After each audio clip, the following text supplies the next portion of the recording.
Varicose veins కి సరైన చికిత్స కోసం సంప్రదించండి ఎవిస్ హాస్పిటల్. నమస్తే రమగారు. నమస్తే జయ. రమగారు, కార్తీక మాసంలో దానం చేస్తే చాలా విశేష ఫలితాలు ఉంటాయని చెప్తుంటారు కదా. ఎలాంటి దానాలు చేయాలి? అంటే కార్తీక మాసంలో చేస్తేనే ఎక్కువగా ఫలితాలు ఉండటానికి గల కారణాలు ఏంటి? కార్తీకము శరత్కాలంలో వస్తుంది. ఈ కాలంలో చలిగా ఉంటుంది, చల్లగా ఉంటుంది కదా.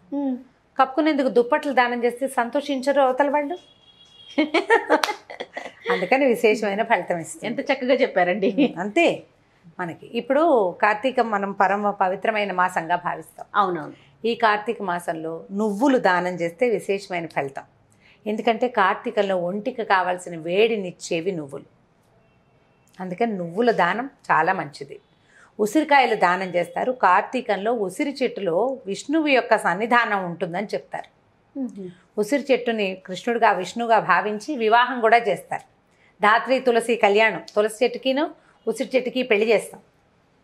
ఉసిరి చెట్టు కిందే భోజనాలు చేస్తాం, మన భోజనాలు. ఆ చెట్టుకి ఈ రోజుల్లో దాంట్లో జీవం హెచ్చుగా ఉంటుంది, లైఫ్ ఎక్కువ ఉంటుంది.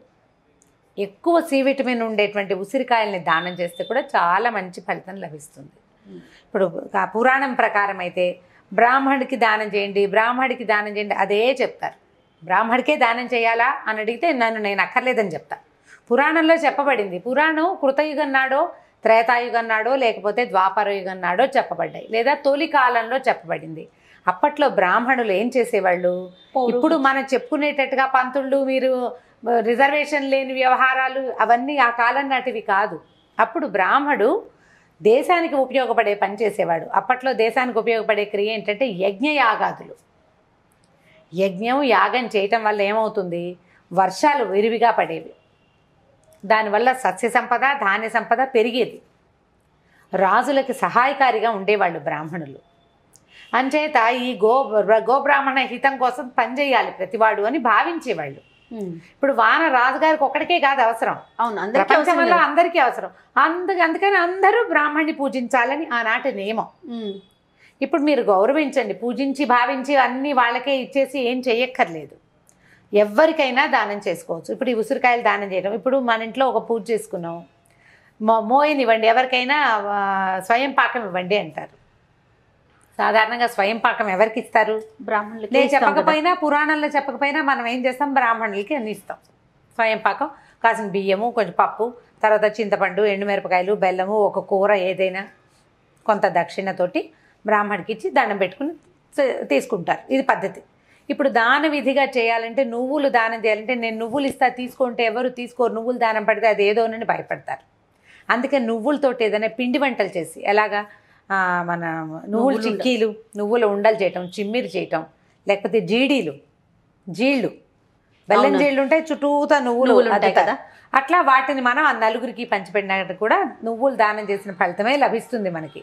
వాళ్ళకి నువ్వు దానం పట్టడం వల్ల వచ్చే చెడు వాళ్ళకేం రాదు. దాన ప్రక్రియగా సమంత్రకంగా చేసే దానంతో కొంచెం ఇబ్బందులు ఉండొచ్చు. అది పుచ్చుకున్నందుకు వాళ్ళు పరిహారంగా ఏదైనా చేసుకోవాలంటారు. మనం ఈ రోజుల్లో ఇతరులకి సహాయం చేయండి. చలి రోజులు, పనులు కొంచెం తక్కువ ఉంటాయి. పాటక జనం, బీదా బిక్కి జనం పనులు చేసుకుని బతికే వాళ్ళకి పనులు కాస్త తగ్గిపోతాయి. వాళ్ళకి తిండి పెట్టండి, అదొక దానం. దుప్పట్లు ఇవ్వండి కప్పుకోవటానికి, పాత బట్టలు, వస్త్రదానం ఇవ్వండి. కొత్త బట్టలు దానం చేస్తే ఫలితమే, పాత బట్టలు దానం చేసినా ఫలితమే. వెచ్చటి బట్టలు, ఉన్ని బట్టలు అలాంటివి దానం చేయటం వల్ల ఏంటంటే ఒకళ్ళు మన వల్ల సంతోషంగా ఉంటారు. పాజిటివ్ ఎనర్జీ చూడు. దాన ప్రక్రియని ఏదో మహాద్భుతమైన ప్రక్రియ, కర్ణుడు వాళ్ళ శిబిదధిచిని జ్ఞాపకం చేసుకుని ఆ రకంగా ఎలాగో చేయాలని అనుకోవద్దు. పురాణం మనకి ఒక పద్ధతి ప్రకారం చెప్తుంది.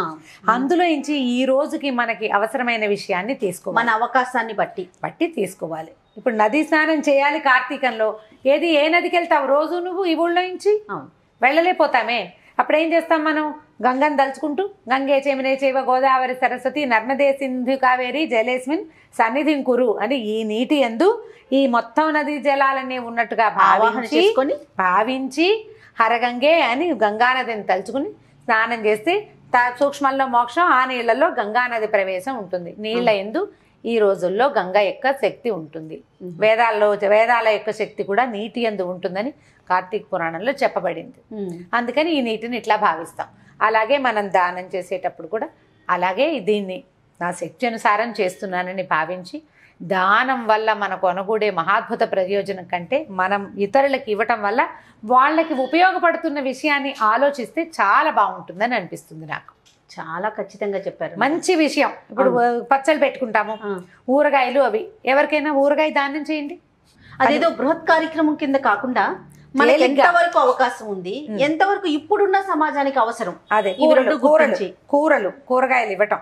కూరగాయల దానం కూడా మంచిది. కూరలు, పళ్ళు, ఆహార పదార్థాలు, బట్టలు, దుప్పట్లు, వీటితో పాటుగా కార్తీకంలో చెప్పబడే మహాద్భుత దానాల్లో సాలగ్రామ దానం చాలా విశేషమైనది.